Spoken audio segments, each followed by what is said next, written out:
आर्यवर्धन वापस लेकर आया अनु को सीधा अपने घर। उसकी माँ ने उतारी दोनों की आरती। उनकी माँ को बताया आर्यवर्धन ने सारी सच्चाई की वो करने लगा है, अनु से प्यार, और वो अनु के बिना रह नहीं सकता है और वह अनु के साथ शादी करना चाहता है। भाई, सीरियल तुमसे तुम तक में हम बता दें आपको कि जहां पे गुंडों से लड़ाई करते वक्त यहाँ पे थोड़ी बहुत चोट आ गई आर्यवर्धन को। आर्यवर्धन ने अनु को बचाया और तब यहाँ पर दोनों ने एक दूसरे को गले लगा लिया। अब सीरियल में आपको दिखाया जाएगा कि अनु को लेकर आर्यवर्धन अपने घर आएगा और वह कहेगा कि मैं तुम्हें अपनी माँ से मिलवाना चाहता हूँ और मेरे घर में मेरा भाई, जिसे तुम जानती ही हो। अब भाई, यहाँ पर जैसे ही आर्यवर्धन अनु को ले आता है, फोन पर वह बता देता है अपनी माँ को कि माँ, मैं अनु को ले आ रहा हूँ और मैं अनु से प्यार करता हूँ। उसकी माँ यह सब सुनकर काफी खुश हो जाती है। उसे लगता है कि भाई उसकी पहली पत्नी राजनंदिनी के खत्म होने के बाद अब अनु ही है जो उसकी जिंदगी में यहाँ पर खुशियां भर देगी। और उसकी माँ आरती की थाल सजाकर यहाँ पर आकर गेट पर उनकी आरती उतारती है और इन दोनों को यहाँ पर घर के अंदर लेकर जाती है, जहाँ पर अनु उनकी माँ के पैर छूती है और तभी वह उसको आशीर्वाद देती है कि मेरे बेटे की जिंदगी में खुशियां भर दो।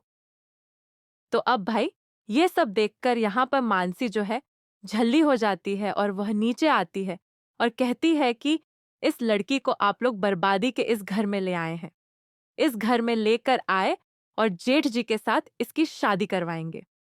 इसका मतलब ये लड़की भी बहुत बड़ी लालची है, जो कि इतनी ज्यादा उम्र के बुढ़े के साथ शादी करने के लिए तैयार हो गई।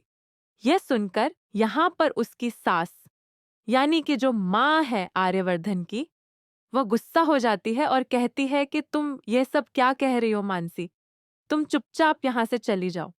लेकिन मानसी कहती है अनु से कि तुम अगर इसके साथ शादी करोगी तो तुम्हारी जिंदगी बर्बाद हो जाएगी, जिस तरह से इनकी पहली पत्नी खत्म हो गई। अब अनु ये सब सुनकर दंग रह जाती है, डर जाती है। लेकिन तभी यहाँ पर अनु देखती है कि एक यहाँ पे कमरा है, जिसको आपने देखा है प्रोमो में कि भाई, वह सीक्रेट रूम जिसके पास जाता है आर्यवर्धन और उसे बंद करके लौट आया था, उसको देखकर वह हैरान होती है। लेकिन आर्यवर्धन उसे समझाने की कोशिश करता है और आर्यवर्धन की माँ भी उसे समझाने की कोशिश करती है कि मानसी की बातों को तुम बिल्कुल भी मत लो अपने ऊपर, क्योंकि मानसी कुछ भी कहती रहती है। लेकिन वह यहाँ पर वह सब चीजें देखकर थोड़ा सा हैरान हो जाती है। अनु को लगता है कि इस घर में कुछ तो यहाँ पर बहुत बड़ा राज छिपा हुआ है। अब आने वाले एपिसोड में पता चलेगा शादी के बाद ही कि इस घर में कौन सा बड़ा राज है, जिसको यहाँ पर अनु सबके सामने लेकर आएगी। इसके साथ साथ हम आपको बता दें कि अब यहाँ पर अनु के माँ के पास, यानी कि पुष्पा जी के पास, यहाँ पर शादी का रिश्ता लेकर पहुंचने वाली है कोई और नहीं बल्कि आर्यवर्धन की माँ। आर्यवर्धन की माँ अब यहाँ पर जाकर वो रिश्ता लेकर जाने वाली है और कहने वाली है कि हमें आपकी बेटी अनु बहुत ज्यादा पसंद है और हम आपकी बेटी अनु के साथ अपने बड़े बेटे आर्यवर्धन की शादी करना चाहते हैं। अब पुष्पा जी शादी के लिए बिल्कुल इनकार कर देने वाली है और कहने वाली है कि आपके बेटे की उम्र देखिए और मेरी बेटी कितनी छोटी है, हम इन दोनों की शादी बिल्कुल नहीं कर सकते हैं, आप यहाँ से जा सकती हैं। अब यह सुनकर यहाँ पर आर्यवर्धन की माँ को बहुत जोरदार झटका लगेगा। वह सोचेंगे कि इन सबको मनाने के लिए कुछ तो ऐसा करना होगा कि सब लोग हैरान हो जाएं।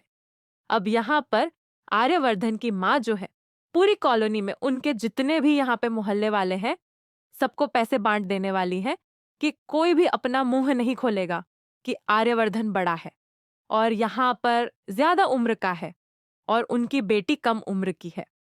अब यहाँ पर पुष्पा जी जब ये सब देखती हैं कि सारे यहाँ पर मोहल्ले वाले कह रहे हैं कि शादी कर दो, शादी कर दो, तो वह भी यहाँ पर पैसे वैसे लेकर शादी कर देने वाली है अनु आर्यवर्धन की।